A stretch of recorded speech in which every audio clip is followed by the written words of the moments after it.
Bonjour à tous et bienvenue dans mon monde, le monde de Tis bien sûr. Aujourd'hui je voulais vous expliquer pourquoi, contrairement à ce que peuvent dire certains psys ou soignants qui disent ne pas vouloir nous mettre d'étiquettes, il est important de se faire diagnostiquer lorsque nous sommes neuroatypiques. Alors si le sujet vous intéresse, retrouvez-moi après ça.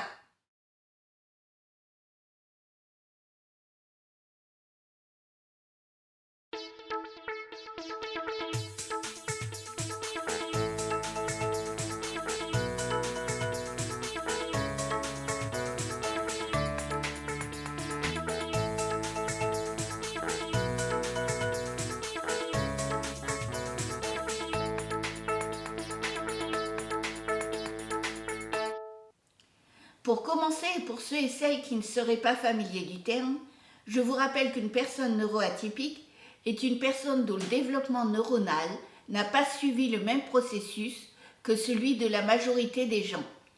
Il peut s'agir de quelqu'un situé sur le spectre autistique, avec un trouble de l'attention avec ou sans hyperactivité, avec un trouble 10, dyslexie, dysorthographie, dyscalculie, etc.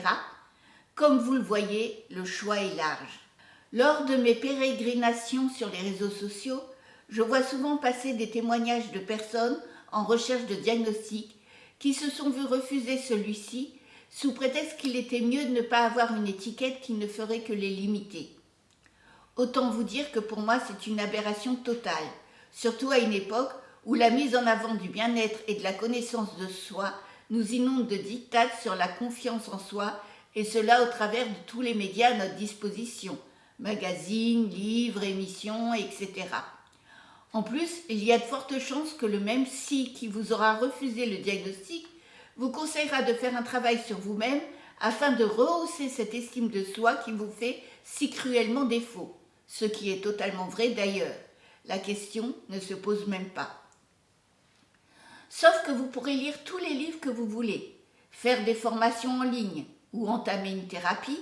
S'il vous manque la base, cela ne servira à rien, car votre estime de vous-même restera fragile et risquera de s'écrouler à la moindre agression ou stress. Et la base est en premier lieu de savoir qui on est, avec ses forces et ses vulnérabilités.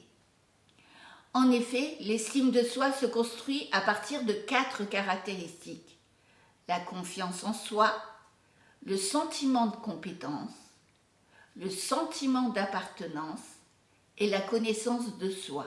La confiance en soi s'acquiert par les compétences, et cela n'est pas vraiment un problème lorsqu'on est autiste. Lorsqu'on est un autiste qui adore apprendre, surtout quand cela concerne son intérêt spécifique du moment. Le sentiment de compétence va s'acquérir en se focalisant sur ses succès et ses réussites. Même ce qui peut nous sembler insignifiant doit être valorisé et reconnu en fonction de l'effort fourni. Par exemple, je ne peux plus faire grand-chose dans l'entretien de la maison, mais j'essaie de me garder certaines tâches comme le lit, les poussières ou le linge, et je me sens fière de pouvoir les effectuer. Le sentiment d'appartenance qui va se développer en trouvant un groupe qui nous accepte tels que nous sommes, que ce soit famille, amis, collègues, ou même un groupe d'entraide avec des personnes ayant les mêmes particularités que nous. Le fait de voir mon autisme reconnu et surtout qu'il devienne mon intérêt spécifique m'a permis de faire un bond de géant dans la vision que j'avais de moi-même et de comprendre ma façon de réagir dans la plupart des situations que j'avais vécues. Et je continue encore à en apprendre d'ailleurs.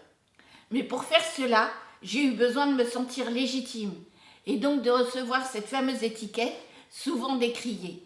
En ce qui me concerne, elle était indispensable et c'est elle qui m'a servi de tremplin pour rebondir et savoir quelle était ma raison d'être sur Terre.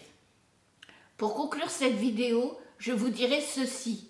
Effectivement, il ne faut pas se laisser enfermer dans une case ou avec une étiquette, mais l'utiliser pour ce qu'elle est, une indication sur ce que vous êtes, une manière de vous connaître, une clé pour ouvrir les nouvelles portes de votre existence.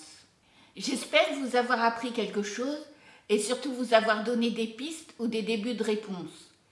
Et surtout, n'oubliez jamais que même si votre handicap fait partie de vous, vous n'êtes pas votre handicap.